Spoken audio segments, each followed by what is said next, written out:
Did you like that intro? It's really cute, right? It only took me like 4 seconds to make. What's up, YouTube? It's been months since I started doing this review stuff, and the main reason I got started is because I wanted to review this stupid thing. I bought this about a year ago, and it was so like weird and whoa, and what is this, like way out of left field.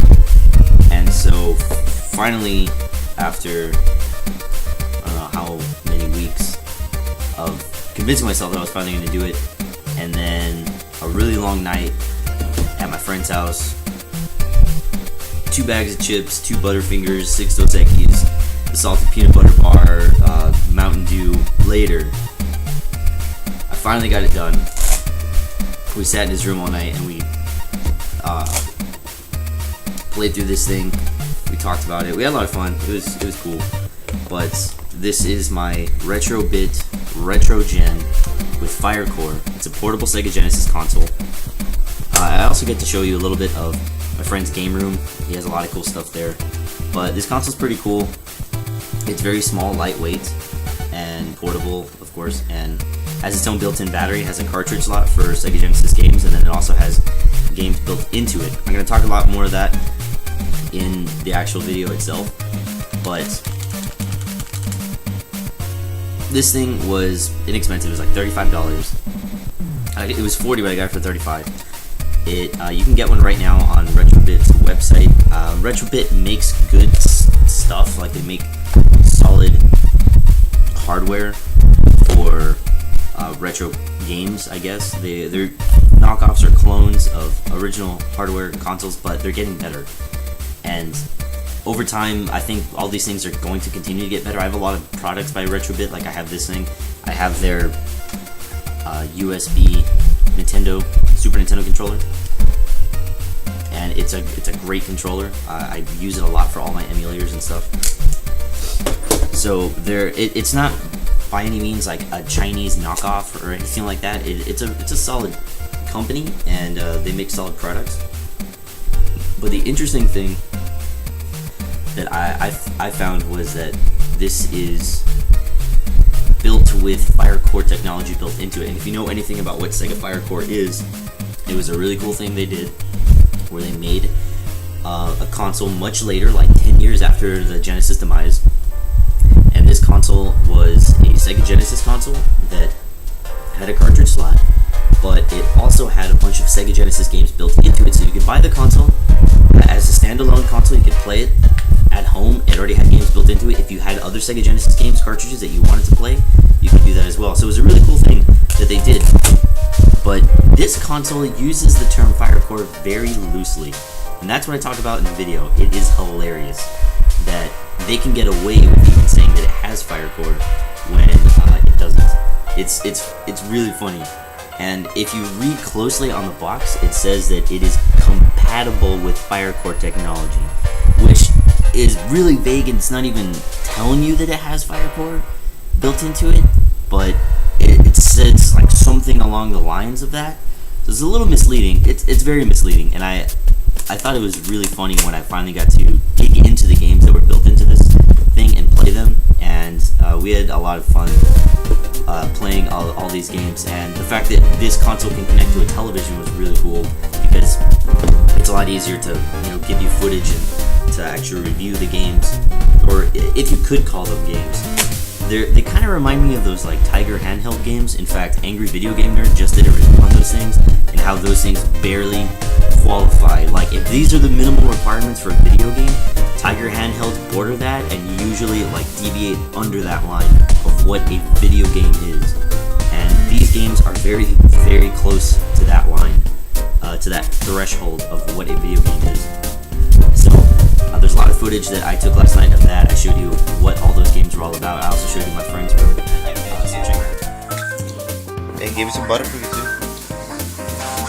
So I want to talk about Firecore. I want to talk about Firecore technology. Wait. Just a bunch of stuff. Time so we can actually do a badass video. No, we are doing a badass video. No, I'm talking about Firecore technology. No, I bought this thing from Retro-bit, and it's called a Retrogen. No, you bought it from GameCube, not Retro-bit? Yeah, but it's a Retro-bit. Like, it's a Retro-bit console, whatever. Yeah, GameCube didn't make this. But it is, I don't know if you know what Firecore technology is, but after the Genesis 3, Sega started making these, like, their own knockoff consoles, where they were Genesis consoles that had a bunch of games built into them. And they were usually Sega games. I think they all were Sega games, right? Like, they had, like, Golden Axe and Sonic the Hedgehog and... Yeah, only yeah, Sega games, right? Yeah. And so that's what Firecore was. And so the Genesis 4 had this thing, or it was called, I think it was called the Sega Firecore system, something like that. And it had a bunch of games built into it, had a cartridge slot so you can play games on it. And yeah, well, since then, there's been a lot of other consoles, like knockoff consoles, that have come out with Firecore. And this is a portable Sega Genesis with, I don't know if you can read it, but it says compatible with Firecore technology, which is so vague, it doesn't even mean that it has Firecore, but it has something like it. So this is what the console looks like. It's awesome, like it plays well, it has good controls, I like the buttons and everything, it fits Genesis cartridges, but I think the best part about this whole console are the built-in games, the so-called Firecore games. And the cool thing I can do is I can connect this to a television and I can show you some of these piece of shit games. And I don't think anybody played them before they made this thing. Yeah, straight up. But hey, give me the quarter.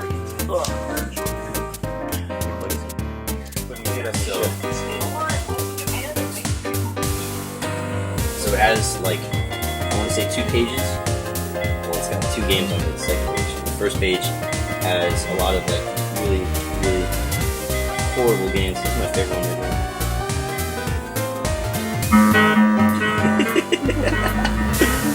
It's got some of the best music I've ever heard in any game, ever. And it's not Frogger. It's Cross the Road. And that's basically all you do. You cross the road, avoid the cars, and you try not to get sued by Atari.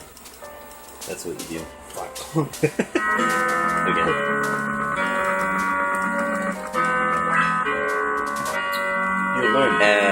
Yeah, really easy ass game, simple. But it's the shitty music that makes this game so good. And check this out. If I pause the game, the music still keeps playing. But and then I have a menu button that'll take me back, and I can change games. And I notice if I go to like some of the other games, like wall breaking, same fucking. Guess what song plays? It's the same shitty song. It's super badass. Controls are decent, but just terrible, horrible, like, knockoff games. Anyway, I have another game. Okay, this game. No, that's not the game. That game sucks. No. Some of these do have different songs. That one's pretty cool. They have decent graphics. But you'll notice that none of these games are Sega games. Like, I have no idea where the fuck any of these games came from. They're just some crappy knockoff. Something you would buy, like... No, that's not the game. Something you would buy, like, at one of those dollar stores downtown. The Chinese plug-in and play? Yeah. What's that place called? Los Chinitas? Los Chinitas. Yeah. I think this game is the same. Yeah, this is like the best platforming game. Check this out. I don't know if I'm dying or... I don't know how to... Okay, oh no, you have to get to that platform. Wait, no, it's not. Dude, it jumps. You see that? Yeah. I think I was pushing the wrong button. Get up. Okay. So B and C don't do anything. A jumps, but when you jump, everything moves, so... You can't really tell if you're gonna jump. Okay, yeah. Yeah, this game doesn't work. It's fucking fucked up. We have Mahjong and Naval Power. I think this is one of those things.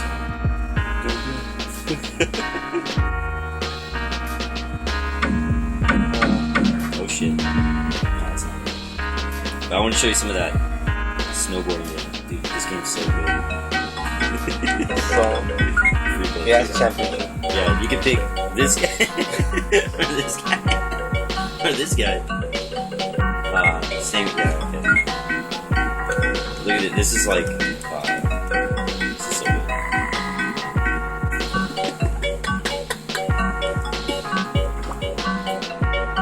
So there's no course. Okay. Looking weird on the fucking cell phone.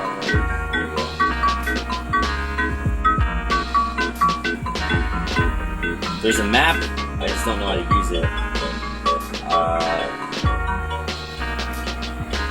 The music sounds better than the game plays. I should say a lot about it. I have no idea what to do.